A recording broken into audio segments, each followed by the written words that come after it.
There comes a moment in every leader's evolution where what once worked no longer feels true.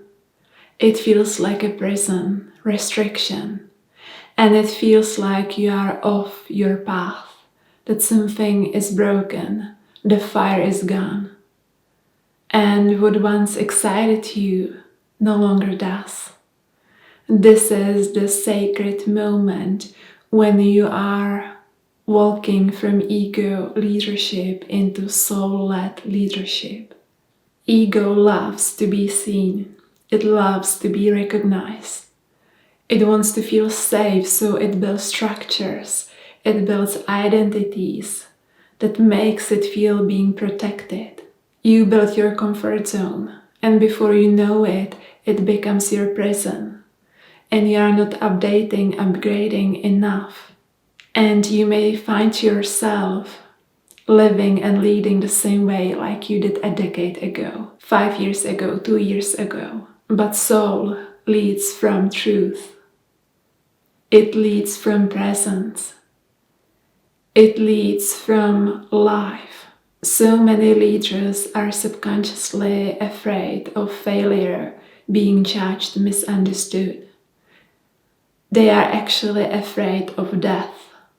The ego inside of leaders is afraid of death. When you face death, whether someone died you loved, whether you face death yourself and you had a near-death experience, death can come in many forms. If you have ever faced death, you know that in that moment, everything is clear. It's the most honest experience there is. When you face death, it doesn't matter how many prisons, identities you have built around yourself. It doesn't matter how deep you have barricaded yourself within your comfort zone. None of it matters.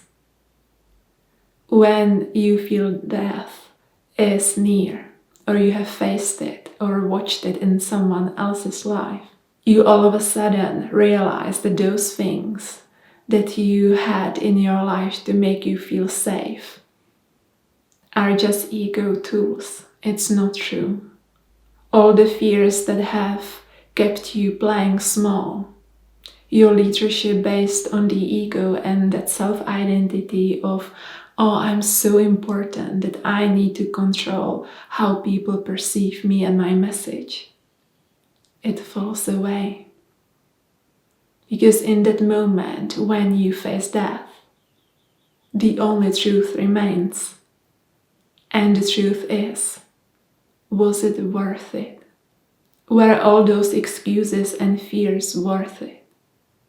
Did you play this game of life well? Did you live from your truth? Did you lead from your heart? And there is only one answer, yes or no. Now you don't have to face death to come to this realization. There is a moment when your soul will start to truly lead through you. No, it doesn't matter how long you've been leading. It doesn't matter how long you've been healing yourself.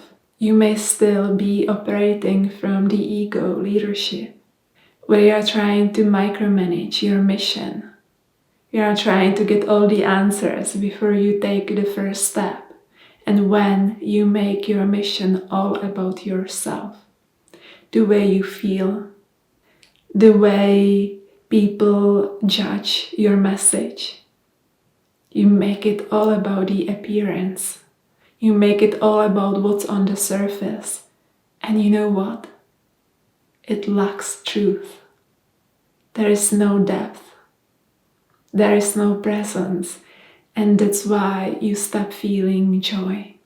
And instead of leading from your truth, what I see so often in my clients and people all around me is that they go into yet another healing loop. When they feel the fire is gone, the passion is not longer there. And they try to figure out what's wrong, how can I fix it, still from the framework of the ego, which is just trying to control. But in this sacred moment, in whichever way it will come to you, the only question is, will you now lead from your truth?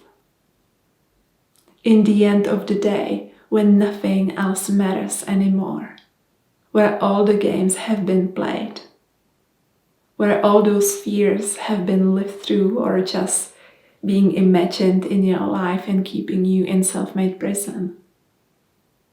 Was it worth it? So when you are in this break-even point, when you truly step into soul-led leadership, what happens is that your mission, your purpose, stops being about you.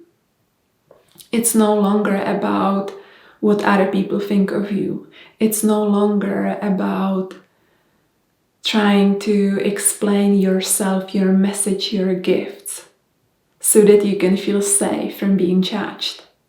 It doesn't matter. You answer only to God. He, she, it becomes your employer. It's no longer about other people and their perceptions of you and your message. You fully lead with your truth, with that something, the God-given vision that was placed into your heart and soul the moment you were created. And you cannot unsee the truth anymore. And so you speak. You speak from presence, resonance, truth. You speak the frequency of who you are. You are calling people forward through your action, through your embodiment. And this is where it's no longer about the strategy, the control, the fear, the excuse. None of it matters. You have fully arrived in your truth, and you let your leadership and your mission to unfold through you the way God intended for you. You keep leading from surrendered space, from your truth. You continue acting in alignment with the truth, even if it looks imperfect, even if it may create judgment in people's minds and hearts. Because you know that there is this sacred, silent connection between you, your soul, and God. And you are so tuned into it that you let it unfold through you and create the impact the way it desires to without you controlling it. This is the move that every leader must take. This is the transition from ego leadership into soul-led leadership. And this is where your journey actually truly begins.